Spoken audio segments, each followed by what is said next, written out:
नमस्कार दोस्तों, हम लेकर आ चुके हैं आप लोगों के लिए 20 मिनट में शाम की 50 ताज़ा और बड़ी खबरें बताएंगे। दोस्तों, राहुल गांधी का प्रधानमंत्री नरेंद्र मोदी के ऊपर बड़ा हमला, कहा फिलहाल चुनावी बॉन्ड का।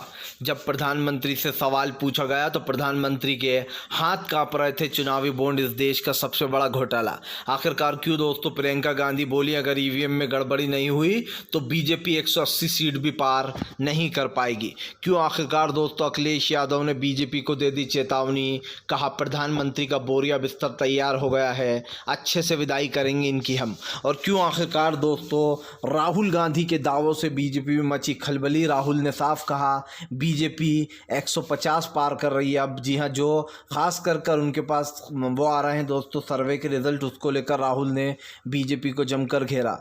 तमाम मुद्दों पर होगी बात, लेकिन उससे पहले अगर आपने अब तक हमारे चैनल को सब्सक्राइब नहीं किया है जल्दी से कर लीजिए। पास में एक घंटी आएगी, इसको भी दबाइए ताकि हर वीडियो की अपडेट आप तक पहुंच पाए। दरअसल दोस्तों आपको बताते चले, प्रधानमंत्री नरेंद्र मोदी के ऊपर जमकर भड़के राहुल गांधी। राहुल गांधी बोले बीजेपी 180 भी पार नहीं कर पा रही, मैंने कहा था। राहुल गांधी ने प्रधानमंत्री के ऊपर हमला बोलते हुए कहा कि मैं फिर कह रहा हूं बीजेपी 180 सीट भी पार नहीं कर पाएगी। राहुल गांधी ने कहा कि प्रधानमंत्री नरेंद्र मोदी बार बार एक ही बात दोहराते हैं कि वो जो है यहाँ पर 400 पार करेंगे, लेकिन सच्चाई ये है कि मैंने कहा था कि बीजेपी 180 भी पार नहीं कर पाएगी। लेकिन अब जो मेरे पास रिपोर्ट आ रही है उसमें बीजेपी, उन्होंने कहा कि उसमें बीजेपी 150 सीट पर ही सिमट जाएगी। हर राज्य में इंडिया गठबंधन को बढ़त है। राहुल गांधी ने कहा कि प्रधानमंत्री पूरी तरीके से फेल हो चुके हैं इस देश में। खास कर दोस्तों भ्रष्टाचार कितना बढ़ गया है ये सब देख रहे हैं। जबकि मोदी सरकार इसी नारे के साथ आई थी कि न खाऊंगा न खाने दूंगा, लेकिन हो गया उल्टा दोस्तों। खाया भी और अपने दोस्तों यारों को इतना खिलाया दोस्तों कि उनकी संपत्तियां 10-10 गुना बढ़ गई हैं। अगर 10 साल में 10 गुना संपत्तियां बढ़ गई हैं तो आप समझ सकते हैं कि कितनी कितनी कमाई उनकी हो रही है। आप सोच भी नहीं सकते, एक दिन की कमाई अरबों में है दोस्तों। करोड़ों अरबों रुपयों में एक दिन की कमाई होती है अडानी और अंबानी की। आपको बता दें चले दोस्तों, भारतीय जनता पार्टी के ऊपर जमकर भड़कते हुए नजर आए संजय सिंह। अखिलेश यादव के समर्थन में नगीना सीट पर अखिलेश का प्रचार करने पहुंचे थे संजय सिंह ने बीजेपी को जमकर लपेटा। संजय सिंह ने कहा कि तमाम इंडिया गठबंधन जो साथ आया है उसका कोई अपना लालच नहीं है, वो देश के लोकतंत्र को बचाने आया है। हम लोग सब लोग साथ सिर्फ इसलिए आए हैं ताकि देश के जो बर्बाद होता हुआ लोकतंत्र है उसको बचाया जाए। देखिए दोस्तों, कहते हैं राजनीति में कोई किसी का दोस्त नहीं है, ये बात सच है। लेकिन दोस्तों राजनीति जब देश को बर्बाद करने वाली होने लगे तब सबको साथ आना ही पड़ता है। एक समय ऐसा आया था जब इंदिरा गांधी से तमाम विपक्ष पार्टियां खास कर इसलिए चिढ़ गई थी क्योंकि उन्हें लगा था कि इंदिरा गांधी सबको जेल में डलवा रही हैं और वो अपनी अपनी चला रही हैं। तब दोस्तों एक गठबंधन बना था और उसने इंदिरा गांधी को हरा दिया था। उस गठबंधन ने भी ऐसे ही जैसे आज प्रधानमंत्री कर रहा है, हालांकि जो प्रधानमंत्री कर रहा है वो इंदिरा गांधी ने कभी नहीं किया इतना खतरनाक, लेकिन प्रधानमंत्री ने तो इस देश में नफरत का ऐसा जहर घोला है दोस्तों जिसको सोच कर भी आप और हम हैरान हो जाते हैं। और यही कारण है जो इस चीज़ को लेकर संजय सिंह ने बीजेपी को लपेटा। संजय सिंह ने साफ कहा कि फ़िलहाल देश की अर्थव्यवस्था चौपट, सिर्फ देश में 2 लोग हैं जो अमीर होते चले जा रहे हैं। उन्होंने कहा रेलवे स्टेशन, हवाई अड्डे, LIC, बैंक, तमाम जो चीज़ें हैं देश की वो एक ही इंसान को सौंपी जा रही हैं और उसका नाम दोस्तों आप लोग अच्छे से जानते हैं, वो है वन एंड ओनली अडानी। यही कारण है जो प्रधानमंत्री पर संजय सिंह ने जमकर भड़ास निकाली और ये भी कह दिया कि इंडिया गठबंधन देश की सोच है, इंडिया गठबंधन देश के लिए बना है और ये देश इंडिया गठबंधन को अपना पूरा समर्थन देगा। आपको बताते चले दोस्तों, फिलहाल भारतीय जनता पार्टी का गेम ओवर। ममता बनर्जी ने अपने मैनिफेस्टो में कर दिए बड़े ऐलान। देखिए दोस्तों, ममता बनर्जी भले ही चुनाव अलग लड़ रही हैं, लेकिन ममता बनर्जी की सीटें इंडिया गठबंधन की हैं। भले ही ममता बनर्जी ने ये ऐलान कर दिया है कि वो अकेले सीटों पर चुनाव लड़ेंगी, लेकिन दोस्तों सब जानते हैं कि सीटें तो इंडिया गठबंधन के पास ही आने वाली हैं। हालांकि ये बात सच है कि थोड़ा बहुत नुकसान ज़रूर होता है अगर एक दूसरे के सामने खड़े हो तो। लेकिन आपको बताते चले, ममता बनर्जी ने ऐलान किया है कि ये जो पूरी 42 सीटें हैं वो ना सिर्फ इस पर चुनाव जीतेंगी, बल्कि दोस्तों इन 42 सीटों पर ममता बनर्जी ने अपना दांव भी चल दिया है।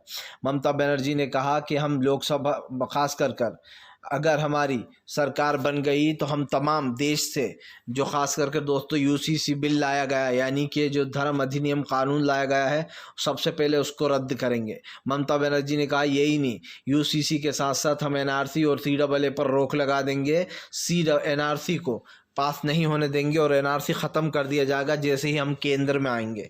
ममता बनर्जी ने कहा केंद्र में इंडिया गठबंधन की सरकार आते से ही हम युवाओं को खास कर 10 लाख रुपए तक का कार्ड देंगे, और भी कई बड़े दोस्तों ममता बनर्जी ने वादे किए। लेकिन ममता बनर्जी के जो मेन वादे हैं दोस्तों, उसमें यूसीसी बिल यानी कि uniform civil code, CAA, NRC, इन तमाम मुद्दों पर का भी वादा किया गया है। ममता बनर्जी ने यह भी साफ कहा है कि इंडिया गठबंधन की सरकार बनते से ही केंद्र सरकार ने जो गलत चीज़ें पास करी हैं उन सबको वापस लिया जाएगा। और दोस्तों आप समझते हैं कि भारतीय जनता पार्टी ने कई ऐसी चीज़ें की हैं जिसको इंडिया गठबंधन पलट देगा। दोस्तों इंडिया गठबंधन देश का गठबंधन है, ये गठबंधन दोस्तों अपने दम पर चुनाव जीतेगा, मुझे पूरी उम्मीद है। अगर कोई एक चुनाव लड़ रहा होता तो शायद हमें वो होना था दोस्तों कि ठीक है यार हार भी सकता है, लेकिन यहाँ पर तो तमाम विपक्षी एकजुट हो गया है। तो दोस्तों आप समझ सकते हैं कि बीजेपी का जीतना तो लगभग नामुमकिन ही समझिए, क्योंकि भारतीय जनता पार्टी कितनी ही कोशिश कर ले वो ये चुनाव जीत नहीं पा रही है। और ये 101% दोस्तों बात मैं कह रहा हूँ, ये इसलिए कह रहा हूँ मैं क्योंकि मुझे साफ दिखाई दे रहा है इंडिया गठबंधन की एक बड़ी जीत हो रही है, तो वहीं बीजेपी की एक बड़ी हार होने जा रही है। इस बार का चुनाव दोस्तों न सिर्फ जनता को याद रहेगा बल्कि देश के इतिहास में चुनाव सुनहरे अक्षरों में लिखा जाएगा। इस वक्त देश की तमाम संस्थाएं, तमाम कानून व्यवस्थाएं बीजेपी के साथ हैं। चुनाव आयोग में बीजेपी के लोग हैं, ईवीएम बनाने वाली कंपनी में बीजेपी के लोग हैं, तमाम जितनी भी संस्थाएं हैं वहाँ पर बीजेपी ने अपने लोगों को बैठा रखा है। लेकिन दोस्तों इंडिया गठबंधन की सरकार बनते से ही भारतीय जनता पार्टी की ये सारी दादागिरी और सारे जितने भी परखंचे हैं ये सब ख़त्म हो जाएंगे। और मैं सिर्फ इतना ही कहना चाहता हूँ दोस्तों कि अगर देश के लोकतंत्र को बचाना है तो 101% इंडिया गठबंधन को सपोर्ट करो और दोस्तों अपने जीत को सुनिश्चित कर दो। आपको बता दें चले दोस्तों, फिलहाल प्रधानमंत्री नरेंद्र मोदी के ऊपर फट पड़े अखिलेश यादव। अखिलेश बोले फिलहाल इंडिया गठबंधन की बड़ी जीत होने वाली है, मैंने बोरिया बिस्तर संभाल लिया है, बीजेपी का सब कुछ बांध दिया है, ढोल नगाड़ों के साथ विदाई करूंगा। दरअसल आपको बता दें चले अखिलेश यादव ने कहा कि बीजेपी वाले तो इंडिया गठबंधन का नाम भी सही से नहीं ले पाते, ये तो IND इंडिया होता है, उन्होंने कहा कि ND करते हैं यही नहीं। अखिलेश यादव ने कहा कि दरअसल बीजेपी को सदमा लग चुका है, उन्हें साफ दिखाई दे रहा है कि इंडिया गठबंधन जीत रहा है, इसीलिए बीजेपी के नेता उल जलूल बयान देते रहते हैं। यही नहीं, अखिलेश यादव ने आरोप लगाया कि भारतीय जनता पार्टी सत्ता से बहुत जल्दी बाहर जाने वाली है। सीधी सी बात यह है दोस्तों, अखिलेश यादव कई बार इस चीज़ को दोहरा चुके हैं कि बीजेपी चुनाव हारने के डर से कई चीज़ें करती है, लेकिन एक चीज़ हमें साफ दिखाई दे रही है दोस्तों कि फ़िलहाल देश का ये चुनाव जो है, ये चुनाव एक बहुत बड़ा चुनाव इसलिए बन जाता है दोस्तों क्योंकि सरकार की नीतियाँ पूरी तरीके से फेल होने वाली हैं। इस चुनाव में न सिर्फ इंडिया गठबंधन दोस्तों अपनी जीत सुनिश्चित करेगा बल्कि बीजेपी का गेम भी ओवर कर देगा। तो इस चीज़ को तो हम मान के ही चलें कि आने वाले समय में भारतीय जनता पार्टी को एक बड़ा झटका लगने वाला है। आपको बता दें चले दोस्तों, प्रधानमंत्री नरेंद्र मोदी के ऊपर फट पड़े दोस्तों असदुद्दीन ओवैसी बोले कपड़ों से पहचानने वाले आजकल मांस मस्ती से लोगों को पहचानते हैं। दरअसल आपको बता दें चले असदुद्दीन ओवैसी ने कहा कि बीजेपी बहुत बड़ी अपने आप को तुर्रम खा समझती है, बीजेपी को लगता है कि हम सबसे बड़े हिंदुत्ववादी हैं। आपको बता दें चले असदुद्दीन ओवैसी ने कहा कि अगर इतने ही बड़े हिंदुत्ववादी हो तो इस देश की सबसे बड़ी मीट कंपनी से 10 करोड़ रुपए का चंदा क्यों लिया, क्यों शिवसेना ने 1.5 करोड़ रुपए लिए।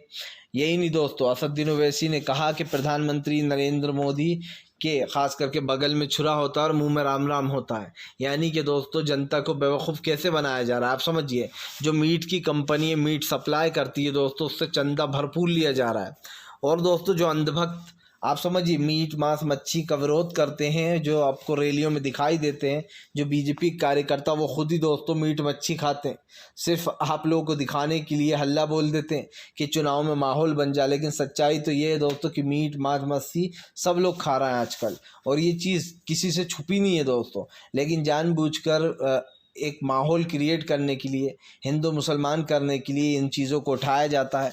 और इन चीज़ों को उठवाने वाला दोस्तों कोई और नहीं है बल्कि ख़ुद प्रधानमंत्री नरेंद्र मोदी हैं। उन्हें ख़ुद को पता है दोस्तों कि जब तक ये सब कुछ चलता रहेगा तब तक दोस्तों देश में जो यहाँ पर हिंदू मुसलमान होता रहेगा, और जब तक ये होता रहेगा तब तक बीजेपी का फ़ायदा भी होता रहेगा। इसीलिए तो बीजेपी पूरी कोशिश करती है दोस्तों कि देश में जो चीज़ें हो रही हैं वो होती रहें, ख़ास कर जिस चीज़ में भारतीय जनता पार्टी को फ़ायदा मिल रहा है।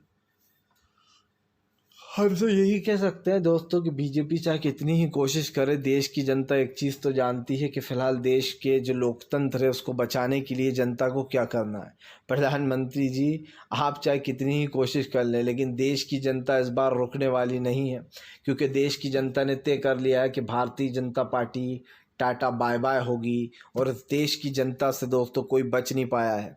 आज भी इतिहास गवाह है दोस्तों, जिसने देश के लिए ख़तरनाक चीज़ें की हैं या फिर देश को दोस्तों बर्बाद करने की कोशिश की है धर्म के नाम पर, वो लोग बचे नहीं है दोस्तों, वो सत्ता से बाहर गए हैं। ऐसे ही बीजेपी भी कर रही है, वो हिंदू मुसलमान से लेकर तो मंदिर मस्जिद तक के मुद्दों को गरमाती है और उसके बाद दोस्तों देश में चुनाव का माहौल बना डालती है। इसी को लेकर कहीं ना कहीं भारतीय जनता पार्टी फंसी हुई है। इस चीज़ को लेकर दोस्तों एक चीज़ तो साफ़ है कि इंडिया गठबंधन की बड़ी जीत का सबसे बड़ा रीज़न जो रहेगा वो दोस्तों देश में बढ़ती महंगाई, धर्म का मुद्दा और जो है यहाँ पर बेरोज़गारी होगा। इन 3 मुद्दों से बीजेपी डरी हुई है, क्योंकि यही 3 मुद्दे बीजेपी को चुनाव हरा रहे हैं। आपको बताते चले दोस्तों, फिलहाल राहुल गांधी का बीजेपी के ऊपर बड़ा हमला। कहा प्रधानमंत्री नरेंद्र मोदी में हिम्मत नहीं कि वो मेरी तरह बैठकर लोगों के सवालों का जवाब दे सके। दरअसल दोस्तों राहुल गांधी इस देश के प्रधानमंत्री नहीं है, लेकिन फिर भी वो देश की मीडिया का सामना कर सकते हैं। राहुल गांधी ने आरोप लगाया है कि प्रधानमंत्री नरेंद्र मोदी देश की मीडिया का सामना करने से डरते हैं, और अगर देखा जाए दोस्तों तो 10 साल में प्रधानमंत्री ने एक भी कॉन्फ्रेंस नहीं की है, लाइव कॉन्फ्रेंस, क्योंकि दोस्तों जिस तरीके से पत्रकार राहुल गांधी से बीजेपी वाले सवाल पूछते हैं उस पर भी राहुल गांधी जवाब ज़रूर देते हैं। राहुल गांधी ने कल अपने इंटरव्यू में कहा, जब पत्रकार ने उनसे पूछ लिया दोस्तों कि बीजेपी कह रही है हम 400 पार करेंगे और कांग्रेस ये, तब राहुल गांधी ने कहा कि मुझे पता था कि बीजेपी वाला क्वेश्चन ज़रूर आएगा, क्योंकि दोस्तों कुछ पत्रकार आते ही इसलिए हैं जो बीजेपी के क्वेश्चंस पूछ सकें, और वो दोस्तों बीजेपी के लिए ही काम करते हैं। लेकिन क्या कभी दोस्तों एक भी पत्रकार ने प्रधानमंत्री नरेंद्र मोदी से सीधा सवाल पूछने की कोशिश की? नहीं की। क्यों नहीं की? क्योंकि दोस्तों राहुल गांधी से सवाल पूछना बहुत आसान है। राहुल गांधी सवालों का जवाब दे ही देते हैं, चाहे वो दोस्तों कैसा ही सवाल क्यों ना हो। लेकिन दोस्तों प्रधानमंत्री नरेंद्र मोदी से सवाल पूछने की हिम्मत आज किसी पत्रकार में नहीं है। यहाँ तक कि दोस्तों प्रधानमंत्री जो एनआई को अपना बार बार इंटरव्यू दे देते हैं जाकर दोस्तों, वो इंटरव्यू में प्रधानमंत्री जो सवाल लिख कर देते हैं दोस्तों, एनआई सिर्फ वही सवाल पूछता है। क्या एनआई ने दोस्तों, आप समझिए 2 जगह प्रधानमंत्री ने अभी हाल ही में, सिर्फ चुनाव के वक्त ही करते हैं मोदी जी ऐसा। चुनाव के वक्त वो किसी भी मीडिया हाउस को अपना इंटरव्यू ज़रूर देते हैं, पहले से सेटिंग कर लेते हैं क्या सवाल पूछना है, और पत्रकारों को बता दिया जाता है कि देखो भैया 2 सवाल मत पूछना, एक बेरोज़गारी पर और एक महंगाई पर। तो दोस्तों कोई पत्रकार ही नहीं पूछ रहा कि मोदी जी इतनी महंगाई क्यों बढ़ गई, क्यों बेरोज़गारी बढ़ती जा रही है। किसी पत्रकार में ये हिम्मत नहीं है।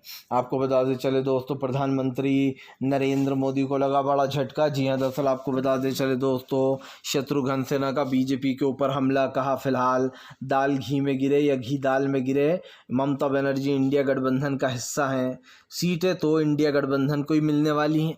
आपको बताते चले शत्रुघ्न सिन्हा ने बीजेपी के ऊपर हमला बोल दिया।